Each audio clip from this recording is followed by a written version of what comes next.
నమస్తే అమ్మ. నమస్తే అమ్మా. అమ్మ అసలు కార్తీక పౌర్ణమి విశిష్టత ఏంటి? కార్తీక పౌర్ణమి అంటే అసలు ఈ నెలకి పేరు రావడానికి పూర్ణిమ నాడు చంద్రుడు కృత్తికా నక్షత్రాల్లో ఉండడం కారణమని చెప్పుకుంటాం.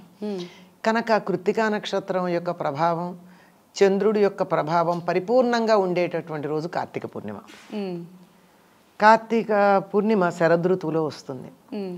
ఆశ్వయుజ పూర్ణిమ, కార్తీక పూర్ణిమ ఈ రెండు కూడా శరదృతువులో చాలా ప్రధానమైనవి, వెన్నెలకి ప్రాధాన్యం ఉండేటటువంటివి. కృష్ణుడు రాసలీలని నిర్వహించినటువంటిది కూడా కార్తీక పూర్ణిమ నాడే. రాసలీలకి ప్రాధాన్యం ఉన్నటువంటిది. అసలు గట్టిగా చెప్పాలంటే అదే ఆనాడే ఎందుకు దానికంత ప్రాధాన్యం ఉంది అంటే, రాసలీలలో ప్రధానమైనటువంటి పాత్ర వహించింది ఎవరయ్యా అంటే, రాసం అంటే నృత్యం అమ్మ. మనం అనుకున్నట్టు అక్రమ సంబంధాలకు సంబంధించిన రాసలీలలు, రాసక్రీడలు లాంటి అబద్ధాలు ఎప్పుడూ కూడా అశ్లీల పదాలు, అశ్లీలమైనటువంటి అర్థాలు తీసుకోవద్దు. రసమును కలిగించేటటువంటి నృత్యం రాసం. ఇప్పటికీ కూడా రాసు, గర్భ ఇట్లాంటివన్నీ మనకి గుజరాత్ ప్రాంతంలో నృత్యాలు, సామూహికంగా చేసే బృంద నృత్యాలు ఉన్నాయి ఇప్పుడు కూడా. అయితే రాసు ఎక్కువ వాడకంలో లేదు. గర్భ మొదలైనవన్నీ ఈనాటికి కూడా ఉన్నాయి కదా. ఇవన్నీ కూడా అనేక మంది గుండ్రగా ఉండి మధ్యలో ఒకళ్ళో ఇద్దరు ఉండి ఇటు అటు మారుతూ చేసే నృత్యాలకి ఇవన్నీ అటువంటి నృత్యాలు ఇవి. అటువంటి నృత్యంలో అత్యధికమైనటువంటి రసోత్పత్తి కలిగించేటటువంటి నృత్యం రాసం. అటువంటి రాసంలో ప్రధాన పాత్ర వహించినటువంటిది రాధ. రాధ కీర్తిద అనేటటువంటి ఆవిడ యొక్క కుమార్తెగా, వృషభానుడు కీర్తిదల కుమార్తెగా చెప్పబడుతుంది. కీర్తిద అంటే కృత్తికా నక్షత్రం, వృషభానుడు అంటే వృషభ రాశిలో ఉన్నటువంటి సూర్యుడు. ఈ రెండు కలిసి ఉన్నటువంటి రోజు కార్తీక పూర్ణిమ. అందుకు కార్తీక పూర్ణిమ రాశానికి ప్రసిద్ధి వహించినటువంటిది. ఇది ఇప్పుడు జరిగిందైతే కార్తీక పూర్ణిమ విశిష్టత. కార్తీక పూర్ణిమ నాడు దీన్నే త్రిపురీ పూర్ణిమ అని కూడా అంటారు. త్రిపురీ పూర్ణిమ అంటే త్రిపురాసుర సంహారం చేసి శివుడు విజయం పొందినటువంటి రోజు. ఆ రోజు శివపార్వతుల కళ్యాణం చేసే సంప్రదాయం కూడా ఉంది. అది చేసిన తర్వాత జ్వాలాతోరణం అని కట్టి, గడ్డితో ఇలా పెద్ద ద్వారంలాగా కట్టి దాన్ని వెలిగించి దాని కింద నుంచి శివపార్వతుల్ని పల్లకిలో ఊరేగిస్తారు. ఈ ఊరేగించేటప్పుడు అందరూ మనుషులు కూడా దాని కింద నుంచి వెడుతూ ఉంటారు. అలా జ్వాలల తోరణంలో నుంచి వెళ్ళడం శుభప్రదంగా భావిస్తారు.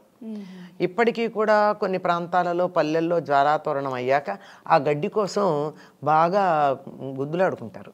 ఎందుకంటే ఆ గడ్డి తీసుకెళ్ళి వాళ్ళ ఇంట్లో పెట్టుకున్నట్టయితే జ్వాలాతోరణంలో ఉన్నది సర్వసంపదలు లభిస్తాయి అని. ఎందుకు ఇట్లా జ్వాలాతోరణం చేస్తారు అంటే, శివుడు హాలాహల భక్షణానికి బయలుదేరినప్పుడు అమ్మవారే అనుమతించింది వెళ్ళమని. బయలుదేరినప్పుడు తిరిగి విజయవంతంగా రావాలని, అలా వచ్చినట్టయితే ఇలా అగ్ని మధ్యనే ప్రవేశిస్తాను అని చెప్పి పార్వతీదేవి అగ్నిదేవుణ్ణి ప్రార్థించుకుందట. అందుకని ఆ మొక్కు తీర్చుకోవడానికి శివుడు హాలాహల భక్షణం తర్వాత విజయవంతంగా వచ్చాడని చెప్పి జ్వాలాతోరణం కింద నుంచి వెళ్ళింది అని చెప్తారు. ఇలా అనేకమైనటువంటి విశిష్టతలు కలిగినటువంటిది కార్తీక పూర్ణిమమ్మ. ఈనాడు సూర్యాస్తమయం అయి చంద్రోదయం అవుతూ ఉన్నటువంటి సందర్భంలో ఎవరైతే పాలు అలా పెట్టి ఆరు బయట తులసి దగ్గర కూర్చుని లలితారహస్యనామ సాహస్రం చదువుతారో వారికి అనుకున్నటువంటి కోరికలన్నీ తీరతాయని కూడా ఒక విశ్వాసం ఉంది. కార్తీక పౌర్ణమి రోజు అమ్మ, కార్తీక పౌర్ణమి రోజు 365 ఒత్తులు వెలిగిస్తూ ఉంటారు కదా. అవునమ్మా, అది కూడా ఉంది. పూర్వకాలంలో మగవాళ్లే పూజ చేసేవారు, వాళ్ళే చెయ్యాలి కూడా. ఇప్పటికైనా వాళ్ళే చెయ్యాలమ్మా, వాళ్ళే చెయ్యాలి. పేరు ఎవరి పేరు చెప్తామమ్మా? మగవారి పేరే చెప్తారు కదా, వాళ్ళు కదా చెయ్యాలి. వాళ్ళు చేయలేకపోతే వాళ్ళ పక్షాన్ని మిగిలిన వాళ్ళు చేస్తారు. అలా చేసినప్పుడు ఆడవాళ్ళకి అనిపిస్తుంది, వాళ్ళంతా రోజు దీపం వెలిగించుకుంటున్నారు కదా, నేను వెలిగించుకోలేకపోతున్నాను అని. దానికోసం అని ఒకవేళ నిత్యం ఇంట్లో దీపం వెలిగించే వాళ్ళైనా ఒకవేళ ఒకరోజు మిస్ అవ్వచ్చు. అనేక కారణాలుగా ఒక రోజు ఇంట్లో దీపం మనం వెలిగించలేం. అవును, ఏదో సూతకాలు వస్తాయి, ఎవరో ఒకళ్ళ నుంచి దీపం వెలిగించమంటాం. నా చేతులతో నేను వెలిగించుకోలేదు కదా. అవును, ఈనాటి న్యూక్లియర్ ఫ్యామిలీస్లో అయితే ఎవరు వచ్చి చేసేది కూడా లేదు, దేవుడి దగ్గర దీపమే ఉండదు. ఇటువంటివన్నీ చేసినటువంటి అపరాధాలన్నీ సరి చేసుకోవడం కోసం 365 ఒత్తులు వెలిగిస్తూ ఉంటారమ్మా. అయితే ఇంకా కొంతమంది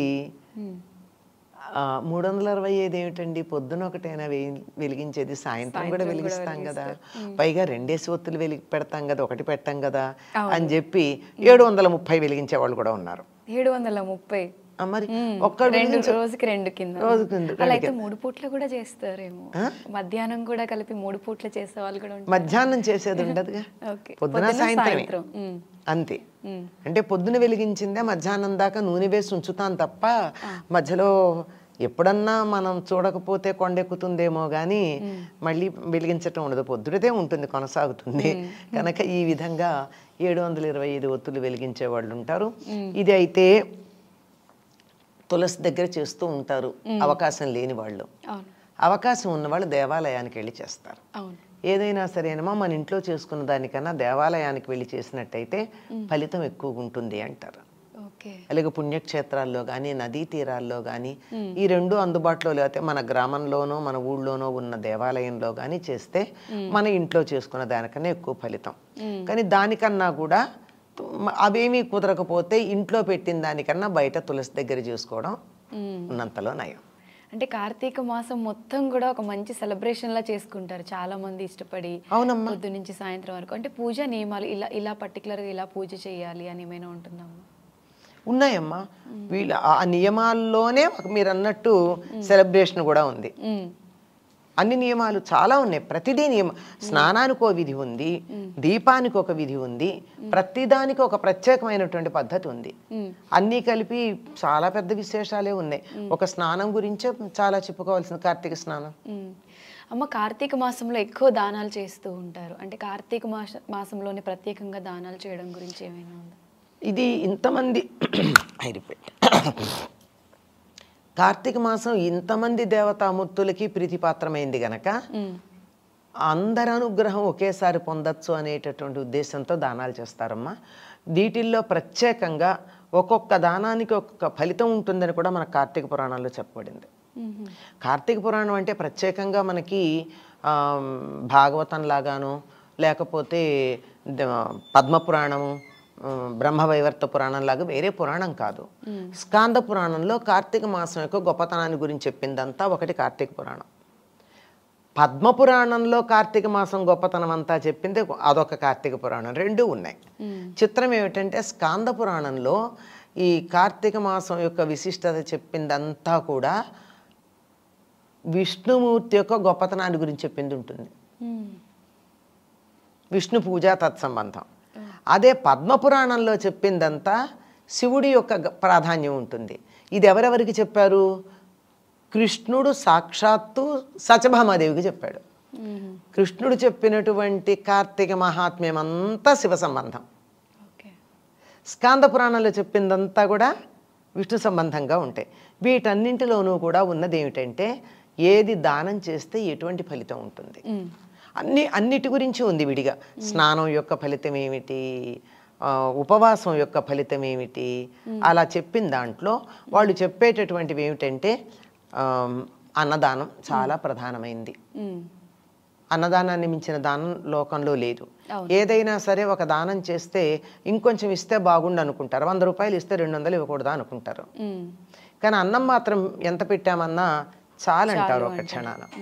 కనుక తీసుకున్నటువంటి వారికి తృప్తిని కలిగించే దానాల్లో ప్రధానమైంది, ప్రాణాన్ని నిలబెట్టేటటువంటిది. మరేదైనా ఒక కార్యక్రమం చేయాలంటే మూలాధారమైనటువంటి శరీరానికి శక్తినిచ్చేటటువంటిది అన్నదానం చాలా ప్రధానం. అన్నదానం, వస్త్రదానం, హిరణ్యదానం అంటే బంగారం దానం, రౌప్యదానం అంటే వెండిని దానం చేయడం. అలాగే సాలగ్రామం గురించి చెప్పాక, సాలగ్రామం దానం అంటే ఒక సాలగ్రామం తెచ్చి అక్కడ ఇచ్చేస్తే సాలగ్రామ దానం అయిపోదమ్మా. ఆ సాలగ్రామానికి పూజ చేయడానికి దరిదాపుల్లో కనీసం ఒక సంవత్సరానికి ఎంత అవుతుందో అంత దాంతోపాటు ఇవ్వాలి. దానికి నిత్యం అభిషేకం చేయడానికి, నివేదన చేయడానికి అయ్యే ఖర్చన్నా ఇవ్వందే, ఉట్టినే ఒకటి ఇచ్చేస్తే అయిపోతుంది. అందుకే దానంతో పాటు దక్షిణ ఇవ్వాలంటారు. అలాగే గోదానం, ఇవన్నీ ఎట్లా ఉన్నా ఇంకోటి ప్రధానం కన్యాదానం. కన్యాదానం అమ్మాయికి ఎవరికన్నా పెళ్లి చేస్తే కన్యాదానం చేస్తే చాలా గొప్ప ఫలితం ఉంటుంది అంటారు. కార్తీక దీనికి సంబంధించిన కథలు కూడా ఉన్నాయి. అలా చేసి తమకున్నటువంటి దీనస్థితి నుండి ఉద్ధరించబడ్డవాళ్ళు. నాకు ఆడపిల్లలు లేరండి, నాకు కన్యాదానం చేయడానికి అవకాశం లేదు, ఎవరైనా బీద వాళ్ళు ఉంటే వాళ్ళ అమ్మాయి పెళ్లి చేయండి. అంత పెళ్లి చేసే శక్తి సామర్థ్యాలు లేవు, నాకు ఆర్థిక స్తోమత అంత లేదు, కానీ చెయ్యాలని ఉంది, చెయ్యలేను కనుక వాళ్ళు చేస్తూ ఉంటే, ఎవరైనా అమ్మాయి పెళ్లి చేస్తూ ఉంటే అందులో కొంత ఖర్చు భరించండి. ఆ పుణ్యం అంతా వచ్చేస్తుంది. అంతా రాదు, పుణ్యం వస్తుంది.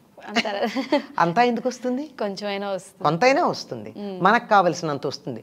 మన శక్తి సామర్థ్యాలు ఎంత ఉన్నాయో దాన్ని అనుసరించిస్తే, నాకు 100 రూపాయలు ఇవ్వగలిగిన సామర్థ్యం ఉండి 10 రూపాయలు ఇస్తే నాకు 10% వస్తుంది పుణ్యం.